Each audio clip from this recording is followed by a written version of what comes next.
Merci, Monsieur le Président. Merci, Meshal. Depuis le démarrage de la session, parler de cycle. C'est bon. Cycle naturel. Je suis heureux d'être dans mon milieu naturel. En retrouvant mes amis, et je salue à cette occasion tous mes amis, tous les résidents, toutes les sages-femmes. Je voudrais, quand Meshal m'a demandé de traiter l'endométrite chronique, comment s'en sortir, déjà, il prévoyait la difficulté. Et c'est grâce à ma chère assistante, notre chère assistante, Rim Bouchette, qui m'a aidé à franchir justement ces difficultés grâce à une bibliographie très récente. Le dernier en date, c'est mai et juin 2021. Je la salue, Fin Karim. Je ne vais pas t'appeler pour me remplacer pour la conférence, ne t'inquiète pas.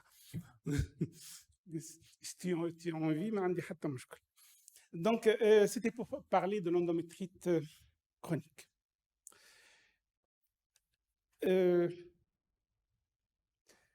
L'endométrite chronique, il y a un petit problème de décalage de la diapositive.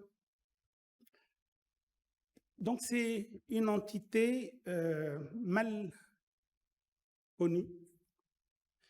C'est une entité qui trouve son intérêt dans certains domaines de l'infertilité, essentiellement dans les échecs répétés d'implantation, d'une part, et les fausses couches à répétition.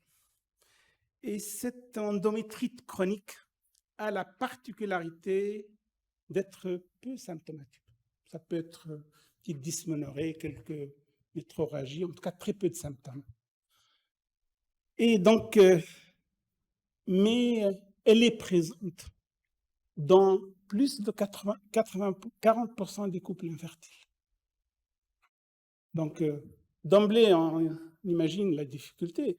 On peut très rapidement crier fort Eureka en disant que, puisque j'ai trouvé une endométrite, j'ai la cause, je vais la traiter et puis c'est terminé. Donc, vous allez voir un peu au fil des diapositives la difficulté. Alors, l'endométrite chronique, d'abord, au niveau de la définition, chaque mot a son importance. C'est défini comme une inflammation localisée au niveau de l'endomètre, caractérisée par la présence d'un médecin-symptôme que vous connaissez, l'œdème, et une maturation dissociée entre les cellules épithéliales et cellules stromales, avec en particulier présence d'infiltrats plasmocytaires. Ces changements au niveau du micro-environnement endométrial va pouvoir peut-être affecter la réceptivité endométriale.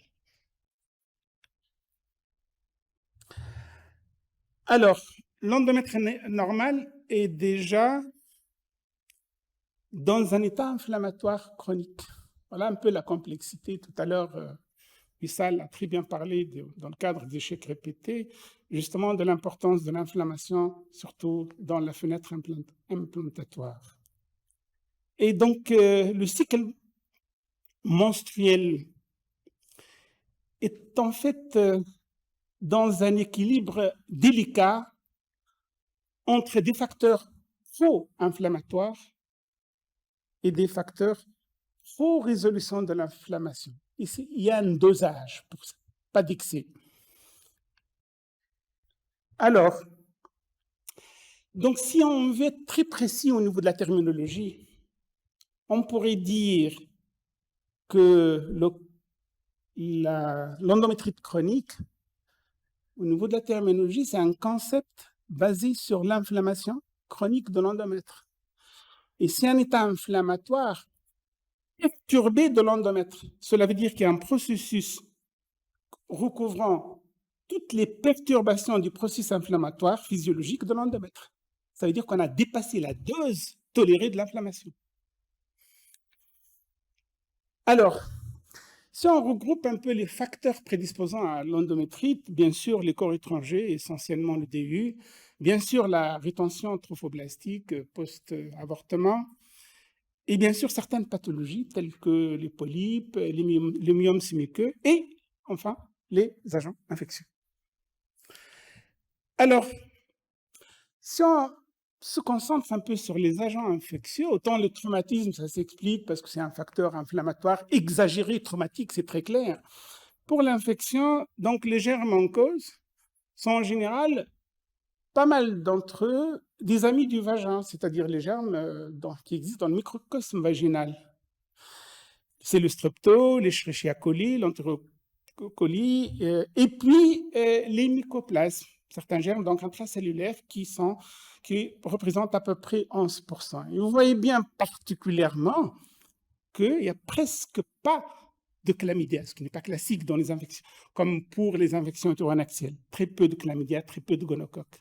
Voilà un peu le microcosme, les micro-organismes qui baignent dans la cavité utérine et qui vont peut-être être à l'origine de l'endométrite.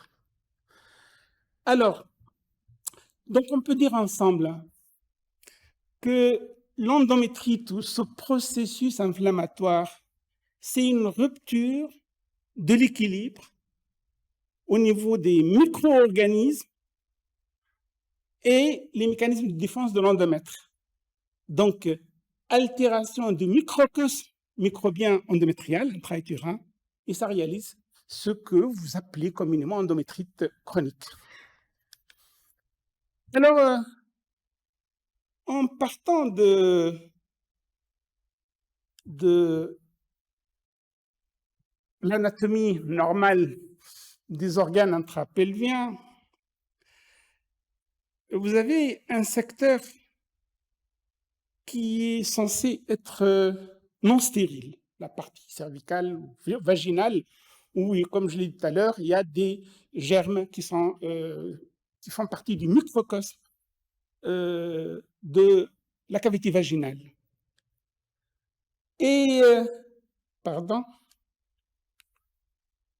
alors, et que dans la cavité utérine, il y a aussi un microcosme de micro-organismes dans la cavité utérine, qui, bien sûr, en nombre, sont moins importants, mais qui existent.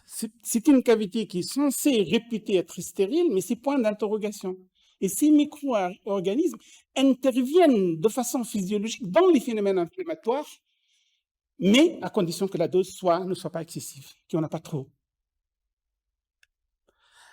Bien sûr, tout à l'heure, ça a été bien détaillé que le micro-environnement modifié par l'inflammation, quand elle est excessive, et dans le cas de l'endométrite chronique, à travers le dérèglement des cytokines, de l'infiltration des leucocytes, à travers les changements vasculaires, à travers la désudulation altérée par l'endométrite et à travers surtout la contractilité utérine qui est altérée dans les deux sens. Dans le sens vertical, utérus-col, c'est comme si vous avez, c'est là où on expliquerait un peu les quelques douleurs pelviennes, c'est-à-dire par une contractilité de l'extérieur, donc de l'utérus vers le col, et une contractilité nocive dans l'implantation normale. Vous savez que la motilité tubaire, c'est un péristaltisme qui va de l'extérieur vers l'intérieur. Eh bien, il y a une inversion de ce péristaltisme qui va gêner l'implantation et ne pas favoriser le transit de l'extérieur vers la cavité utérine. Alors, donc, tout cela gênerait l'implantation. Alors, parlons un peu de prévalence. Les femmes en âge de procréer ont un risque de plus de 60% élevé d'infertilité par rapport aux populations qui n'ont pas d'endométrite. Et que d'emblée, on trouve déjà 56% d'endométrite chronique selon les critères que je vais définir dans un instant chez les femmes infertiles. Et que ce chiffre passe à 62% chez la population des échecs répétés d'implantation. Et il passe à 67% chez les femmes, chez les couples ou les femmes présentant des fausses couches à répétition. C'est énorme. Vous voyez un peu le surdiagnostic qu'on peut imaginer, le surtraitement. Donc, c'est pour cela qu'il va falloir tout baliser et comment s'en sortir. Alors, si on veut de près la littérature, il y a une grande variabilité des prévalences. Pour nous dire, et derrière ça, c'est le consensus au niveau de la définition. Vous allez voir tout à l'heure, j'ai parlé rapidement de plasmocyste en plus. Vous allez voir que nos amis anapathes peuvent nous induire en erreur si jamais ils ne sont pas avertis justement des nouvelles définitions. C'est comme un peu dans le truc de la zoospermie extérieure. Et les critères diagnostiques qui ne sont pas tout à fait standardisés vous donnent des prévalences, un éventail de prévalences, comme vous le voyez ici, de 2,8 jusqu'à 56% chez les femmes infertiles, de 14 à 67%, de 9 à 67% chez les femmes qui ont des avortements à répétition. Donc, un éventail de prévalences dans la littérature qui s'explique par la difficulté de définir justement cette pathologie. Alors, méthode diagnostique. En général, s'il y a autant de méthodes, j'en ai avancé 5, ça veut dire qu'aucune n'est efficace à 100%. En partant du gold standard, l'hystéroscopie, l'endoscopie. L'histologie par coloration conventionnelle, à l'iosine. Et l'immunohistologie, des marqueurs, on ajoute des marqueurs pour identifier mieux les plasmocystes. Et puis la culture microbiologique, et puis la biologie moléculaire, à savoir la PCR. Donc, si on prend l'hystéroscopie, déjà, on voit que le premier symptôme hystéroscopique, c'est le constat de micropolypes inférieurs à 1 millimètre. Et tout se passe comme si l'infection entraîne une augmentation de la biosynthèse des cellules glandulaires endométriales en faveur de l'augmentation des oestrogènes. Et comme vous le savez, l'oestrogène, c'est une hormone qui est hyperplasiante, entre guillemets, si je peux utiliser ce terme. Donc, ça va développer des petits polypes indirectement. Premier type sémiologique endoscopique. Deuxième possibilité, c'est l'hyperémie. L'hyperémie endométriale focale, c'est-à-dire par endroit, plage, on va trouver de l'hyperémie, donc un aspect un peu rougeâtre, inflammatoire, mais pas homogène au niveau de toute la cavité utérine. Troisième type, c'est l'œdème stromal. Regardez en bas, au niveau là où il y a des flèches, on voit l'œdème qui accompagne souvent une inflammation. Enfin, quand je parle d'inflammation, quand elle est exagérée, chaque organe qui subit une inflammation par n'importe quel agent, y compris les agents infectieux, il pleure. Et bien, c'est une façon de pleurer au niveau de l'endomètre. Il y a de l'œdème aussi. Alors, et puis, enfin, ces taches de fraises, ces framboisées aussi, caractéristiques de l'endométrite, c'est aussi un autre symptôme. Vous voyez que c'est très précis. C'est-à-dire que chaque symptôme est très précis. Vous allez voir l'apport de l'hystéroscopie. Si on respecte ces images, on peut être aussi presque précis que l'histologie. Alors qu'on peut être très loin du compte si on définit n'importe quel aspect un peu rougeâtre, anormal, comme étant une endométrite. Et enfin, des taches hémorragiques qui ne sont pas confluentes, des taches espacées hémorragiques. Et c'est une petite séquence vidéo, bon, c'est pas grave, du service. Donc, on voit un peu l'aspect de l'endomètre, d'une endométrite. Voilà, donc, bon, ce qui est intéressant aussi, c'est de voir que quand on réalise une biopsie, elle n'est pas carcinologique. C'est-à-dire que sinon, vous provoquez des lésions qui peuvent être nuisibles. On est très superficiel, c'est pour avoir un peu d'endomètre superficiel pour réaliser et l'histologie et la culture éventuellement et la PCR. Donc, Voilà un peu les différents aspects, 2 aspects au moins d'endométrite dans la vraie vie. Alors, le diagnostic repose sur la réalisation de la biopsie endométriale et la présence de plasmocystes dans le stroma endométrial et le signe classique histologique. Eh bien, d'emblée, je vous le dis, qu'en utilisant la technique conventionnelle, nos amis anatomopathologistes peuvent avoir des difficultés à faire la différence entre un plasmocyte et un monocyte. Donc, ils peuvent pêcher par excès ou par défaut. Et c'est la raison pour laquelle on a besoin d'utiliser des marqueurs plus précis, tels que l'immunohistochimie, en utilisant un marqueur donc immunologique anti-CD 138.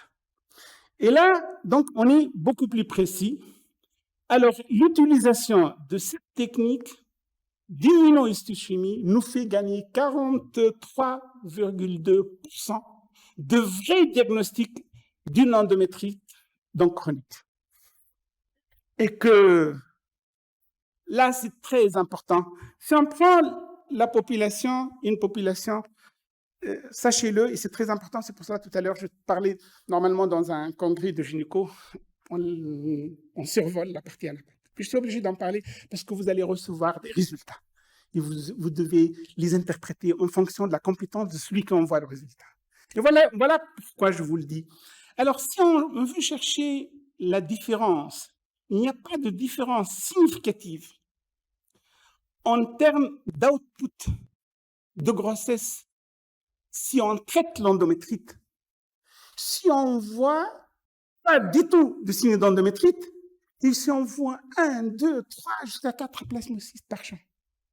Ce n'est qu'à partir de 5 par champ que la différence devient significative et que vous avez l'obligation, vous avez bien fait de traiter votre patiente. Et regardez combien c'est important.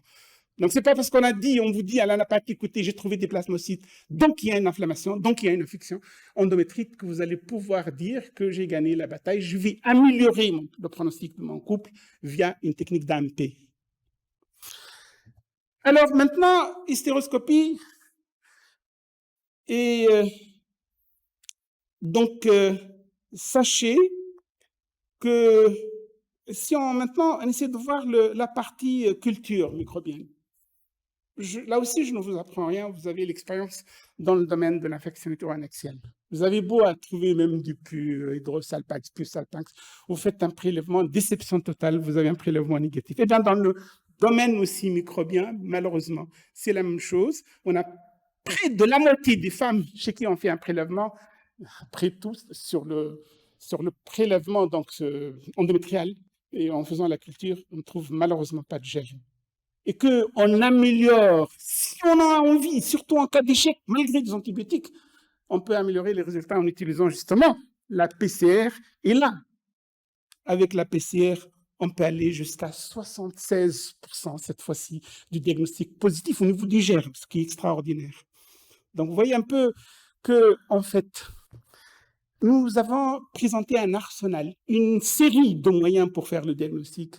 Vous pouvez très bien faire si vous utilisez seulement l'hystéroscopie, à condition.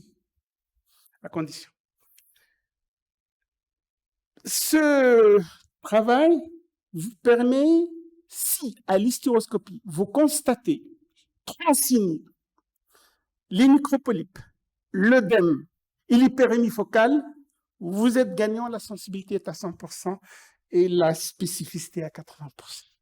Vous faites mieux pratiquement que l'anatomopathologiste. Vous imaginez un peu l'impact au niveau des perspectives plus tard si on développe les hystéroscopes avec un agrandissement qui va remplacer peut-être l'examen histopathologique. Alors, bien sûr aussi, j'ai parlé un peu de l'hystéroscopie à Avenfir pour tirer au clair cette histoire. Est-ce qu'aujourd'hui, nos équipes introduisent l'hystéroscopie comme bilan, dans le cadre du bilan pré-PERM? Je pense que la réponse a été définitivement réglée par plusieurs études, dont l'étude la plus importante, multicentrique, randomisée, contrôlée, qui a prouvé qu'il n'y a pas d'apport à pratiquer une hystéroscopie, ça ne modifie pas les résultats de l'AMP à condition d'avoir fait au préalable une écho-endo-vaginale qui est strictement normale par, bien sûr, un opérateur entraîné. Donc, il n'y a aucun intérêt à faire l'hystéroscopie. Mais si vous êtes amené à la faire, et c'est vrai, pour nous dépanner dans le cadre des échecs répétés, par exemple d'implantation, jamais d'hystéroscopie seule, il va falloir faire un prélèvement endométrial pour justement réaliser ce que je vous ai dit tout à l'heure, l'immunohistochimie, éventuellement l'étude microbiologique. Et dans le cas où c'est important, parce que vous avez un échec important et vous voulez en faire une solution définitive, faire la PCR. Alors, comment s'en sortir sur le plan thérapeutique? Une fois l'endométrite, le diagnostic est posé, nous avons plusieurs chemins, et de façon croissante.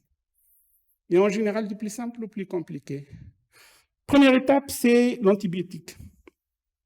L'antibiotique, c'est la doxy, 200 mg durant 14 jours. Ça, on l'a fait une fois, c'est le protocole de 2017. Et un autre protocole peut-être un peu amélioré, on fait ça durant 3 cycles et on préfère la première moitié du cycle, de façon successive. Mais on peut se limiter à 14 jours de traitement sans plus, bien sûr, et on vérifie que le traitement est efficace. Deuxième possibilité, antibiotique plus corticoïde. Pas d'intérêt par voie générale. Pas d'intérêt, on a déjà des complications liées aux corticoïdes et il n'y a pas un bénéfice palpable. Troisième possibilité, c'est intéressant, mais de façon progressive en cas d'échec du premier traitement, c'est la possibilité d'utiliser l'injection intra-utérine d'antibiotiques et de 5 mg de dexaméthasone. Cela veut dire que l'anti-inflammatoire va potentialiser l'effet et avoir un résultat meilleur, comme je vais vous le démontrer sur une étude. Et enfin, l'adjonction avec l'antibiotique, donc on a parlé du corticoïde, en l'occurrence la dexaméthasone, mais il y a aussi la possibilité de l'adjonction de la progestérone. Rappelez-vous tout à l'heure, quand je vous ai présenté l'inflammation, j'ai parlé des oestrogènes.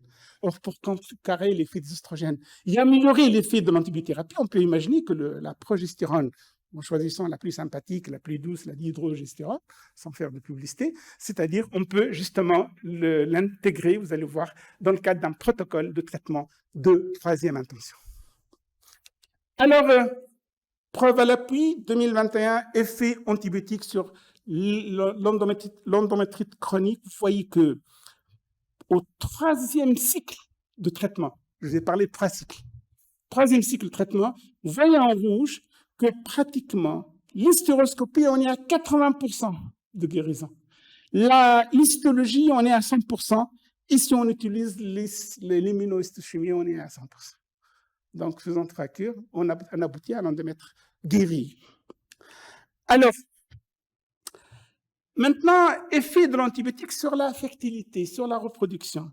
Là aussi, depuis 2017 jusqu'aux derniers travaux, il y a une amélioration significative du taux de grossesse, du taux de naissance après traitement par les antibiotiques et, quand je dis après traitement par antibiotiques, à condition de vérifier qu'il y a une disparition des signes hystéroscopiques et même si vous voulez faire encore une autre biopsie. Donc, si on vérifie que c'est fait, qu'on a été efficace sur le plan thérapeutique, eh ben, on a une nette amélioration de taux de grossesse, aussi bien clinique que naissance vivante. Cela a été aussi prouvé dans d'autres études, dans les répétés d'implantation sur la reproduction et de façon très significative. Vous voyez que le ratio il va jusqu'à 6,4 pour les taux de grossesse clinique et implantation 3,24. Donc, c'est efficace. Alors, le taux d'implantation, comme dans le domaine tech aussi, si on traite l'endométrite, on peut transformer le taux d'implantation de 32 jusqu'à 51% du taux d'implantation, de 42 jusqu'à 65% de taux de grossesse et de naissance vivante. Donc, c'est de façon très claire, c'est plus élevé que donc, dans le domaine des tech, c'est-à-dire transfert d'embryons congelés. Alors, antibiotiques, mais quelles molécules? Je vous ai parlé, vous voyez un peu la progression dans le temps des protocoles, dans le temps. Et le dernier en date, deux protocoles 2017. Le protocole de base Duxi 200 x 14 jours. En cas d'échec, on peut quitter par le métronidazole, flagyl, enfin métronidazole, 250 mg x 2 par jour, associé au ciprofloxacine, 200 mg aussi x 2 par jour pendant 14 jours. Donc, vous voyez, on passe à un palier d'une bithérapie dans le domaine des antibiotiques. Et la publication en 2017 fait, si vous avez la possibilité d'adapter le traitement à la culture, à l'antibiogramme, c'est encore mieux. Et il recommande, dans ce cas, de faire un traitement répété jusqu'à 3 cycles, en choisissant, comme je vous l'ai dit, la période du traitement à la première période du cycle menstruel, c'est-à-dire les 14 premiers jours du cycle menstruel. Alors, antibiotiques plus corticoïdes voire intra-utérin, là aussi, c'est un plus. Donc, comme je vous l'ai dit, en ajoutant 5 mg d'hexaméthasone, les résultats aussi sont encourageants en termes de taux de grossesse. Ensuite, pour aller un peu plus vite, toujours l'avantage, vous allez me dire pourquoi corticoïdes, voie locale, etc. C'est-à-dire qu'en fait, la voie locale, la voie intra-utérine, aussi bien pour l'antibiotique que pour le corticoïde, l'avantage, c'est qu'on peut utiliser une concentration maximale en évitant le passage via le reste de l'organisme, donc les complications. Et qu'on évite, dans les cas où on a déjà une résistance bactérienne par la voie générale, là on va droit par la voie locale, et il semble que la dexaméthasone améliore la réceptivité endométriale en agissant sur les fameuses cellules NK qu'on vous a développées tout à l'heure. Alors, maintenant, antibiotiques et progestérone. Là aussi, le taux de guérison de l'endométrite, donc le taux de guérison de l'endométrite, il passe de 72% antibiotiques seuls versus 86% en ajoutant la progestérone. Et perspective thérapeutique. J'en ferai un peu tout à l'heure ma conclusion. C'est qu'on a essayé les PRP, intracavitaires, intra-utérine, mais c'est des case reports. Ça, c'est promoteur, mais vous savez qu'on a besoin d'un niveau de preuve élevé. On a essayé l'irradiation laser intravasculaire de faible intensité du sang. Aussi, niveau de preuve 4, case report, et nous n'avons pas suffisamment de preuves, mais c'est aussi une voie à creuser. On a aussi étudié les régulateurs du microbiote. Tout à l'heure, on parlait du micro-environnement, administration pro ou prébiotique, greffe de microbiote. C'est aussi promoteur, mais niveau de preuve 3B. Déjà, on commence à avancer un peu par rapport aux autres. Je vous rappelle les 5 niveaux de preuve d'Oxford. Donc, je peux terminer mon exposé sur l'analyse SWOT, l'aspect des répercussions de l'endométrite chronique sur la fertilité. C'est un peu étonnant parce que, vous savez, le modèle SWOT ou l'analyse SWOT, c'est réservé au projet d'établissement d'une fac, d'un établissement hospitalier, d'une entreprise. Donc, c'est une analyse. Eh bien, au niveau de la recherche, on introduit cette notion qui a beaucoup d'importance, surtout dans les pathologies où les choses ne sont pas définitivement définies, où il y a des ambiguïtés au niveau de la littérature. Et l'analyse faite à ce niveau, c'est-à-dire force, faiblesse, opportunité et menace. C'est le principe donc, de cette analyse. On se base en fait sur une recherche bibliographique. Et c'est basé dans ce cas précis pour l'endométrite chronique. On a pris 211 articles. Et on a pris 93 articles qui sont les plus pertinents sur le plan méthodologique. Et on essaie de les classer selon les niveaux de preuve d'Oxford pour dire quelles sont les choses définitivement tranchées et quelles sont les choses qui sont discutables. Et à ce moment-là, de façon manuelle, il entre dans une plateforme pour rechercher la littérature, pour essayer de balancer la décision, même si le niveau de preuve n'est pas trop fort, 1 ou 2 selon Oxford. Voilà un peu le principe. Et là, ça me permet un peu presque de conclure, en disant que les forces de la prise en charge de l'endométriose dans le domaine de l'infertilité. Une prévalence élevée. Et vous avez vu l'exigence hystéroscopique immunohistochimique pour dire que les 5 plasmos, entre guillemets, pour dire sans quoi vous allez surtraiter. La plausibilité d'un lien physiopathologique, c'est très clair, c'est un niveau de preuve très élevé. La simplicité des techniques diagnostiques, on arrive, comme je vous l'ai dit, presque à 85% de possibilités en augmentant jusqu'à la PCR, voire peut-être plus tard d'autres techniques. Et que nous sommes devant une pathologie traitable. Et je vous en ai même donné des protocoles de traitement à date. Et une amélioration des résultats de l'infertilité avec traitement dans une population de mauvais pronostics, ce qui nous intéresse. Échec répété d'implantation et fausse couche à répétition. Les faiblesses, oui aussi. Les faiblesses, c'est qu'une définition encore incohérente. Vous voyez, tout à l'heure, je parlais de l'inflammation, tout ça, une divergence des critères diagnostiques. Tout à l'heure, si on n'a pas lu cette méta-analyse, on peut, à partir de plasma 6, dire qu'il y a une infection ou endométriose chronique. Une divergence dans les résultats de détection selon la méthode diagnostique, vous avez compris. Une méthode invasive, nous parlons quand même, tout est relatif. On a envie de faire une prise de sang pour poser un diagnostic. On a envie de prélever un peu d'endomètre qui chute en période menstruelle, par exemple, c'est plus simple. Nous utilisons quand même l'endoscopie, l'hystéroscopie. Des procédés diagnostiques dépendants de l'opérateur. L'hystéroscopie, c'est opérateur dépendant. Je vous l'ai dit, si on fait un peu saigner, après on va dire qu'il y a des taches hémorragiques, donc c'est vite vu. Et un manque de consensus sur les schémas thérapeutiques. Je vous ai donné l'essentiel actuellement publié, mais certainement, il va y avoir une stratégie plus fine, plus, disons, ramassée et très claire de quand passer d'un protocole à l'autre.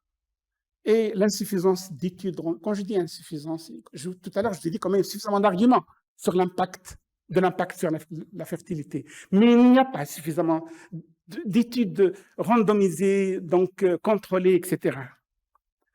Alors, opportunité, qu'est-ce que ça nous prépare?